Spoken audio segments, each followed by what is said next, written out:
31 മൃതദേഹങ്ങൾ 158 മൃതദേഹാവശിഷ്ടങ്ങൾ ദുരന്തഭൂമിയിൽ ചൂരൽമലയിൽ നിന്നും ചാലിയാറിൽ നിന്നുമൊക്കെ ലഭിച്ച മൃതദേഹങ്ങൾ 189 പേർ. അവർക്ക് വേണ്ടിയിട്ടാണ് പുത്തുമലയിൽ ഇപ്പോൾ അന്ത്യവിശ്രമത്തിനായി ഇടമൊരുങ്ങുന്നത്. ഏറെ വേദനിപ്പിക്കുന്ന കാഴ്ചകളാണ്. ആദ്യഘട്ടത്തിൽ ഓരോ മൃതദേഹങ്ങളും ഇങ്ങനെ സംസ്കരിച്ചു പോവുകയാണ്. അതിനുശേഷമായിരിക്കും വീണ്ടും അടുത്ത ഘട്ടത്തിലായിട്ട് മൃതദേഹങ്ങൾ അവിടെ എത്തിക്കുക. മേപ്പാടിയിൽ നിന്നുൾപ്പെടെ മൃതദേഹങ്ങൾ പുത്തുമലയിലേക്ക് എത്തിച്ചിട്ടുണ്ട് എന്നാണ് കണ്ണൻ നായരും ഒക്കെ പറയുന്നത്. രഘുനാഥ് നാരായണ അല്പസമയവും അതുമായി ബന്ധപ്പെട്ടുള്ള വിവരങ്ങൾ നൽകിയിട്ടുണ്ടായിരുന്നു. അവിടെ നിന്നുള്ള കാഴ്ചകളാണ്. ഓരോ ഭൗതിക ശരീരങ്ങളും സംസ്കരിക്കുകയാണ്. വോളണ്ടിയർമാരുണ്ട്. നമ്മൾ ദിവിഷ് മണിയിലേക്ക് ഒരിക്കൽ കൂടി പോവുകയാണ്. ദിവിഷ്, എന്തായി അവിടുത്തെ കാര്യങ്ങൾ? ഓരോ ഇടങ്ങളിൽ നിന്നും ഭൗതിക ശരീരങ്ങളൊക്കെ പുത്തുമലയിലേക്ക് എത്തിച്ചുകൊണ്ടിരിക്കുകയാണ്. ആദ്യഘട്ടത്തിലെ കാര്യങ്ങളൊക്കെ അവസാനിക്കാറായോ? അതിലൊരു അവസാന ഘട്ടമാണ്. 2 മൃതദേഹങ്ങൾ കൂടിയാണ് ഈ പന്തലിൽ. അതിൽ ഒരു മൃതദേഹം ഇറക്കിക്കൊണ്ടിരിക്കുന്ന വോളണ്ടിയേഴ്സ് ഉടനെ അടുത്ത മൃതദേഹം കൂടി താഴേക്ക് ഇറക്കും. അതായത് ഇവിടെ ആദ്യഘട്ടത്തിൽ കൊണ്ടുവന്ന 16 മൃതദേഹങ്ങളുടെയും സംസ്കാര ചടങ്ങുകൾ പൂർത്തിയാകാൻ വളരെ കുറച്ച് മിനിറ്റുകൾ മാത്രമേ ഉണ്ടാകൂ. അതിന് പിന്നാലെ തന്നെ അടുത്ത ആംബുലൻസുകളിലായി കൂടുതൽ മൃതദേഹങ്ങൾ ഇങ്ങോട്ടേക്ക് എത്തും. പൂജ, ഈ സമയത്ത് ഈ ദൃശ്യങ്ങളുടെ ഒക്കെ ഒരു സാന്നിധ്യത്തിൽ പറയേണ്ട ഒരു കാര്യം, നമ്മൾ ഈ ദുരന്തം തുടങ്ങിയതിനു ശേഷം പല വിധത്തിൽ സോഷ്യൽ മീഡിയയിൽ പല അനാവശ്യ പ്രതികരണങ്ങളും ഒക്കെ കണ്ടിട്ടുണ്ട്. പറയുന്നത് വേദനിപ്പിക്കുന്ന വാർത്തകൾ, ഒപ്പം തന്നെ ഏറ്റവും സങ്കടകരമായി ഇന്ന് നമ്മളിവിടെ ഈ യാത്ര ചെയ്യുമ്പോൾ പലരും പറഞ്ഞു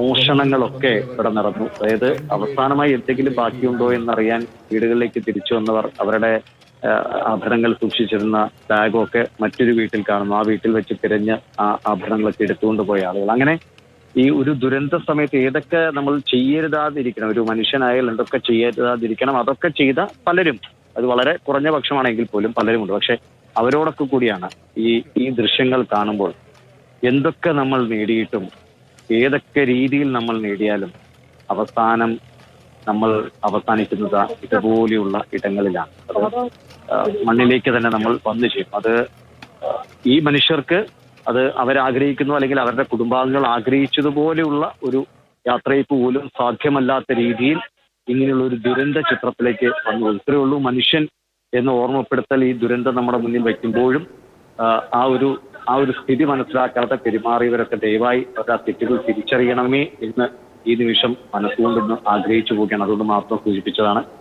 പക്ഷേ അത് മാറ്റി നിർത്തിയാൽ ഇത്രയേറെ മനുഷ്യ സ്നേഹത്തിന്റെ ഒരു കടൽ, ഒരു പ്രളയം ആ മല മുകളിൽ നിന്ന് താഴേക്ക് ഇരച്ചു വന്നെങ്കിൽ ഒരു കടലോളം മനുഷ്യ സ്നേഹം തിരിച്ച് ഈ മലയിലേക്ക് കയറുന്നതും നമ്മൾ ഈ കഴിഞ്ഞ 7 ദിവസം കൊണ്ട് കണ്ടു. കാരണം അവിടെ എത്തുന്ന രക്ഷാദൗത്യത്തിനെത്തിയവർ, പിന്നീട് തിരച്ചിലിനെത്തിയവർ, അവർക്കൊക്കെ എല്ലാവിധ സഹായങ്ങളുമായി പിന്തുണയുമായി ഈ ചുറ്റുപാടുമുള്ള മനുഷ്യർ പല ജില്ലകളിൽ നിന്നൊക്കെ, എനിക്ക് തോന്നുന്നു കർണാടകയിൽ നിന്നും തമിഴ്നാട്ടിൽ നിന്ന് വരെ അവിടുത്തെ ഫയർഫോഴ്സ് വിഭാഗങ്ങൾ, പിന്നെ സംഘടനാ പ്രവർത്തകരൊക്കെ ഇവിടെ എത്തിയിട്ടുണ്ട്. അപ്പോൾ പലതരത്തിൽ ഉള്ള ആളുകൾ ഇവിടെ വയനാടിന്റെ പല മേഖലകളിൽ നിന്നാണ് പലയിടത്തും ഇങ്ങോട്ടേക്ക് ഭക്ഷണം കൊണ്ടുവരുന്നത്. അപ്പോൾ കഴിഞ്ഞ ദിവസം ചെറിയൊരു പ്രശ്നമൊക്കെ അത് വേഗത്തിൽ പരിഹരിച്ച് റവന്യൂ വകുപ്പിന് അവർ കൊണ്ടുവരുന്ന ഭക്ഷണം കൈമാറി എല്ലാവർക്കും. ഇപ്പോൾ ഞങ്ങളിങ്ങനെ നടന്നു വരുമ്പോൾ നമ്മുടെ മാതൃഭൂമിയിലെ തന്നെ ഒരാളോട് വിളിച്ചു ചോദിച്ചെന്നാ പറഞ്ഞിട്ട്, നിങ്ങൾ ഭക്ഷണം കഴിച്ചു എന്ന്. എവിടുന്നാ വിളിച്ചെന്നറിയില്ലെന്നാ പുള്ളി പറഞ്ഞു. നിങ്ങൾ ഭക്ഷണം കഴിച്ചു എന്ന് വിളിച്ചു ചോദിച്ചു. അത്രയും കെയറോടുകൂടി എല്ലാവരെയും ഇവിടെ എത്തുന്ന ഓരോരുത്തരെയും വീക്ഷിച്ചുകൊണ്ടാണ് ഈ ഒരു സംവിധാനം മുഴുവൻ പ്രവർത്തിക്കുന്നത്. പ്രത്യേകം എടുത്തു പറഞ്ഞേ മതിയാകും. കാരണം നമ്മൾ ഐക്യം, അത് സത്യത്തിൽ ആ ഒരു ഐക്യമൊക്കെ തുടരാൻ കഴിഞ്ഞാൽ എത്ര മനോഹരമായിരിക്കും നമ്മുടെ നാട് എന്ന് തോന്നിപ്പോവുകയാണ്. കാരണം പല കുപ്പായങ്ങളിട്ട, പല പേരുകൾ എഴുതിയ കുപ്പായങ്ങളിട്ട മനുഷ്യരും ഇവരെ തോളോട് തോൾ ചേർന്ന് നിന്ന് പ്രവർത്തനങ്ങളിൽ ഏർപ്പെട്ടു. അപ്പോൾ നമ്മുടെ നാടിന്റെ നന്മയ്ക്കായി, നമ്മുടെ നാടിന്റെ ഏത് നല്ല പ്രവർത്തനങ്ങൾക്ക് വേണ്ടിയും ഈ ഒരു ഐക്യം, ഈ സംഘടനാ ഭേദമന്യേ, രാഷ്ട്രീയ ഭേദമന്യേ, മതഭേദമന്യേ ഒക്കെയുള്ള ഈ ഐക്യം നിലനിന്നിരുന്നെങ്കിൽ എന്ന് നമ്മൾ ആഗ്രഹിച്ചു പോവുകയാണ്. അങ്ങനെയെങ്കിൽ എത്ര സുന്ദരമാകുമായിരുന്നു നമ്മുടെ നാട്. പക്ഷെ നമുക്കറിയാം, നമ്മൾ എത്രയോ ദുരന്തങ്ങൾ, പ്രളയകാലം ഒക്കെ കണ്ടു. ആ സമയത്ത് പ്രകടിപ്പിക്കുന്ന ഒരു ഐക്യം വളരെ കുറഞ്ഞ ദിവസങ്ങൾ കൊണ്ട് അപ്രത്യക്ഷമായി പോകാറുണ്ട് എന്നൊരു സത്യം കൂടി നമ്മുടെ മുന്നിൽ ഉണ്ടാകാതിരിക്കട്ടെ, അത് ആവർത്തിക്കാതിരിക്കട്ടെ എന്ന് തന്നെയാണ് ആഗ്രഹിക്കുന്നത്. പിന്നെ ഒരു കാര്യം, നമ്മൾ സാധാരണഗതിയിൽ ഇപ്പോൾ ഈ സ്ഥലത്തേക്കൊക്കെ വന്നു കഴിഞ്ഞാൽ ആരായാലും കാണുന്ന പ്രേക്ഷകരാണെങ്കിലും നമ്മൾ ഇങ്ങോട്ടേക്ക് ഇതൊന്നും അല്ല ഒരു നോർമൽ സാഹചര്യത്തിൽ ഇങ്ങോട്ടേക്ക് എത്തിയാൽ എത്ര മനോഹരമായ മലനിരകൾ, എത്ര മനോഹരമായ മേഘങ്ങൾ ഇങ്ങനെ ആ മലയോട്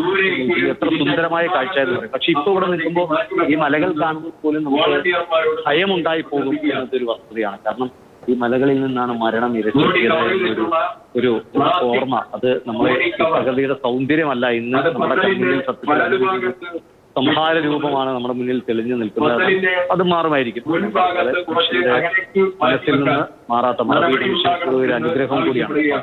മാറാത്ത കാഴ്ചകളില്ല, ഈ കാഴ്ചകൾ മാറും. ഇവിടെയും ആ ഒരു പഴയ ജീവിതങ്ങൾ തളിർക്കും. ഇവിടെയും സ്നേഹത്തിന്റെയും അല്ലെങ്കിൽ സന്തോഷത്തിന്റെയും ഒക്കെ നിമിഷങ്ങൾ വേഗത്തിൽ മടങ്ങിയെത്തി. ഞാൻ എത്രയും വേഗത്തിൽ അത് ഉണ്ടാകണമെന്ന് ആഗ്രഹിച്ചുകൊണ്ട് പറയാം. കാരണം ഒരുപാട് നീണ്ടുപോകാതെ ആ പുനരധിവാസ പ്രവർത്തനങ്ങളൊക്കെ നടക്കുക, മറ്റു കാര്യങ്ങളൊക്കെ പൂർത്തിയാക്കുക. എന്നാൽ അതെല്ലാം വേഗത്തിലാകട്ടെ. ഇപ്പോ കടാവർ ബാഗുകൾ ഒരു പോലീസ് ഉദ്യോഗസ്ഥൻ കാണിച്ചു ദൃശ്യങ്ങളിൽ കാണില്ല, ഞാൻ കാണുന്ന കാഴ്ച പറയുകയാണ്.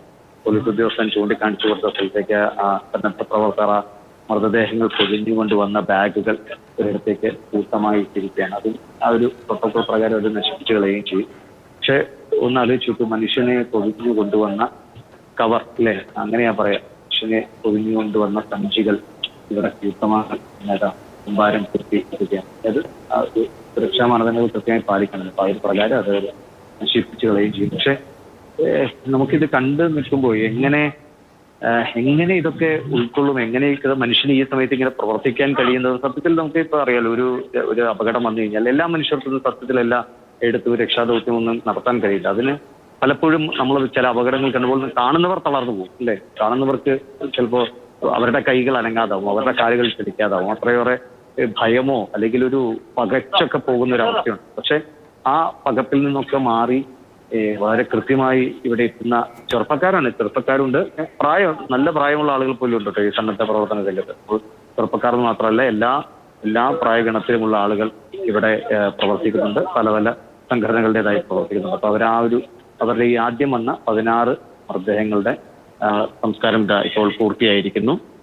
ശരി, വിഷാദഘട്ടത്തിലെത്തിയ 14 മൃതദേഹങ്ങളുടെ സംസ്കാരം പൂർത്തിയായിട്ടുണ്ട്.